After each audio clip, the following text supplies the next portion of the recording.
पल्लवी जी महाराष्ट्र से। राधे राधे। राधे राधे महाराज जी। महाराज जी, आपको जब से सुना है तब से नाम जप करने में प्रीति बढ़ी है। महाराज जी मैं एक गृहिणी हूँ। महाराज जी, गृहिणी के लिए भागवतिक दिनचर्या कैसी होनी चाहिए? सुबह प्रातः कालीन उठकर भगवान को प्रणाम करके भगवान नाम जप करते हुए अपने पति और परिवार की अनुकूलता की पूजा करनी चाहिए।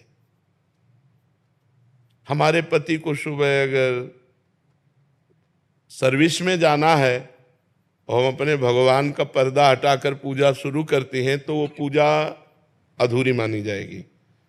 सबसे पहले अपने पति की अनुकूलता। गृहिणी का परम कर्तव्य है अपने पति में भगवान को देखना, अपने पुत्रों में भगवान को देखना।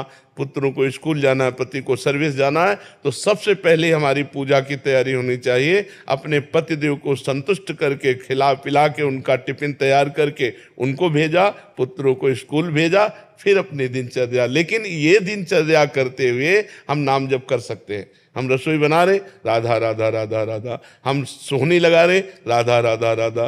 पात्र मार्जन कर रहे, राधा राधा राधा। तो गृहिणी की सर्वोत्तम पूजा है अपने परिवार की अनुकूल परिस्थिति उपस्थित करते हुए कहीं किसी भी तरह का झगड़ा, कोई परेशानी, किसी भी तरह की असंतुष्टता ना आते हुए नाम जप करते हुए करे। और जब वो चले गए तो अपने ठाकुर जी को उठाया, ठाकुर जी के श्रृंगार किया, ठाकुर जी की सेवा की, इस भाव से चले। वो ये ध्यान रखे कि भगवान सब में है, केवल मूर्ति में ही नहीं है। सास ससुर में भी भगवान है, हमारे पति में भगवान है, और जो परिवार के सदस्य पति के हैं वो भी भगवान के ही स्वरूप हैं। हमारा ऐसा व्यवहार सबके प्रति होना चाहिए, किसी को तनिक भी असंतुष्टता या हमारी चेष्टा से दुख नहीं पहुंचना चाहिए। यही सबसे बड़ी भगवान की पूजा होगी। किसका प्रश्न? बच्चों को डांटती हूँ तो ऐसा लगता है कि उनको दुख ना लग गए। नहीं, ये हमारा कर्तव्य है। जैसे एक शिष्य अपने गुरु के अधीन जो है, तो गुरु का कर्तव्य है कि शिष्य के दोषों को देखकर उसका दंड विधान करते हुए उसे निर्दोष करे।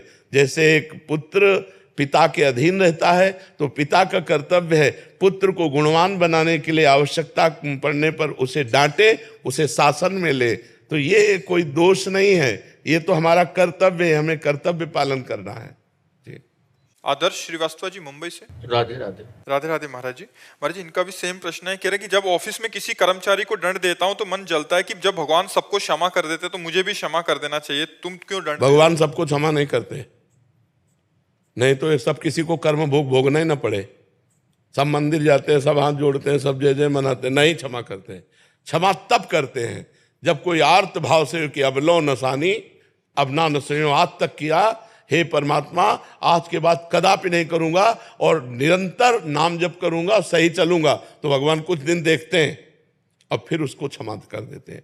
अगर ऐसे कोई गलती नहीं करना चाहता, गलती करने का स्वभाव नहीं है, लेकिन स्वाभाविक संयोग वसात गलती पड़ गई और हम अधिकारी पद पर हैं और हम देखते हैं कि इसका गलत स्वभाव नहीं है, गलत करना भी नहीं चाहता, संयोग वसात गलत हो गया है, तो छोटा मोटा दंड देकर उसे क्षमा कर देते हैं। या हम आगे उससे गलती ना हो ऐसी बात कह के उसे क्षमा कर देते हैं। लेकिन जिनका स्वभाव ही है अपराध करना, गलतियां करना, उनको क्षमा नहीं करना चाहिए। उनका सुधार ही दंड के द्वारा होता है, वो क्षमा के द्वारा ठीक नहीं। वो क्षमा के द्वारा उनकी आपराधिक प्रवृत्तियां और बढ़ती हैं, उनको दंड के द्वारा पवित्र करके शासन में लेना चाहिए। तो ये भगवान ने इतना तो ज्ञान दिया ही है कि सामने वाला व्यक्ति आपराधिक प्रवृत्ति वाला है या संयोगवशात अपराध बन गया है। कभी कभी ऐसा होता है कि आपराधिक प्रवृत्ति ना होने पर संयोगवशात अपराध बन जाता है। तो संयोगवशात प्रवृत्ति जो नहीं है उसको हमें क्षमा करना चाहिए, लेकिन आपराधिक प्रवृत्ति वाले को क्षमा नहीं करना चाहिए। उसे दंड देना ही भगवान की पूजा है। भगवान ने दंड विधान बनाया क्यों है? मान लो यहाँ तो कानून की ये व्यवस्था है, हमारे यहाँ नरक की व्यवस्था है। बड़े बड़े भयंकर कष्ट नरकों में दिए जाते हैं, तो भगवान ने ही तो बनाया है। जो आपराधिक प्रवृत्ति वाले अपने स्वभाव को नहीं ठीक कर पा रहे हैं और पाप करते चले जा रहे हैं, तो उनका मार्जन होगा दंड। जैसे यहाँ जेल में होता है, डंडा चलता है, 20 साल की सजा हुई, ये हुआ वो, ऐसे वहाँ भी नर्क का विधान है। जो यहाँ दंड नहीं भोगते उनको फिर नर्क में दंड भोगने को मिलता है। तो इतने कमजोर नहीं होना चाहिए। हर जगह क्षमा नहीं, हर जगह क्षमा काम नहीं करती। कहीं कहीं दंड विधान काम करता है।